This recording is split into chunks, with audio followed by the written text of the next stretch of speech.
Chers amis, bienvenue au podcast Jésus chez nous de la Société Spirit Rénovation.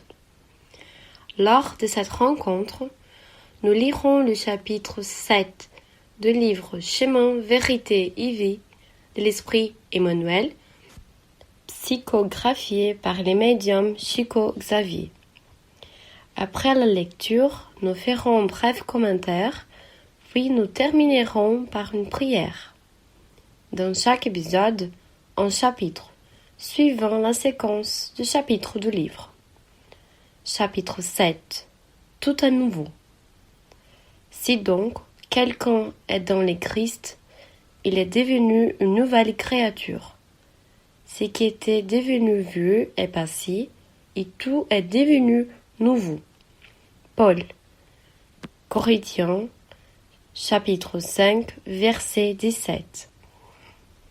Il est très commun d'observer des croyants inquiets qui utilisent les ressources sacrées de la prière pour s'y perpétuer des situations injustifiables, tout simplement parce qu'elles impliquent certains avantages immédiats profitables à leurs préoccupations égoïstes. Une telle attitude mentale représente une grave résolution.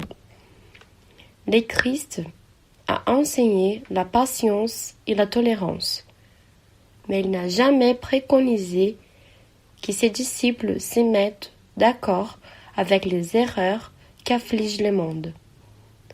En raison de cette décision, il est allé à la croix.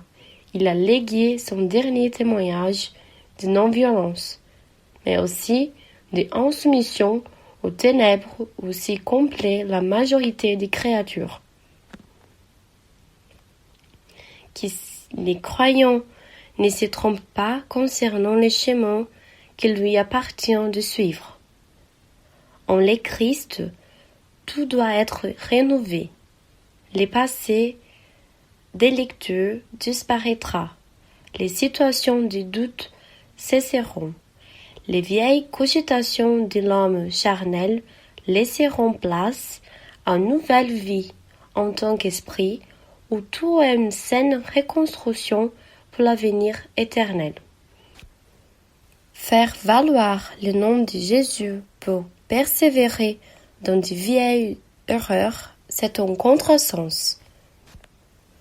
Lorsque nous remarquerons la présence d'un croyant prononcer de belles paroles, mais qui dans son fort intérieur, il n'est pas transformé, s'adresser au maître comme un prisonnier enchaîné, soyons certains que ses frères peuvent se trouver devant la porte de Christ par la sincérité de ses intentions.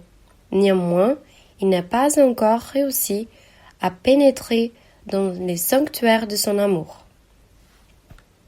Dans l'épître choisi par Emmanuel, l'apôtre Paul déclare que si quelqu'un est dans le Christ, il est devenu une nouvelle créature. Mais qu'est-ce que veut dire être en Christ? Il s'agit de suivre le Maître, en permettant à ses enseignements et à ses exemples d'être des modèles transformateurs de notre être. Il ne s'agit pas seulement de dire qu'on est chrétien ou de soutenir un drapeau religieux. C'est être humble, c'est pardonner, c'est ne pas juger, c'est aimer ses ennemis, c'est comprendre que nous sommes tous frères et sœurs. Mentalisez l'image de Jésus devant vous, vous invitant à un renouvellement intime, à être un peu mieux chaque jour, à abandonner les vices physiques et moraux, vous invitant à pardonner et à demander pardon, à être une nouvelle créature, plus heureuse, plus pleine, plus utile. Jésus invite et attend notre volonté, nos choix, nos efforts, pour que tout s'y fasse à nouveau. Et ainsi affirmer comme Paul, les choses anciennes sont passées. Pour conclure, je vous invite à m'accompagner dans une prière en pensée. Ami et professeur Jésus, je te remercie pour notre évangile dans le foyer. Merci pour la lumière de ton aide et de ton inspiration. Ami, je te remercie également pour les possibilités d'apprentissage et des croyances qui se renouvellent chaque jour. Je te remercie d'être incarné sur terre, de vivre les moments de transition. Maître, je te demande de nourrir mon courage pour entrer en régénération. Jésus, envoie la lumière de cette prière à ceux qui sont dans les épreuves et dans les expiations. Ami, aidez-moi à comprendre, à accepter et à remercier les plans divins d'évolution et de paix pour toute l'humanité. Ainsi soit-il. À bientôt au prochain podcast Jésus chez nous.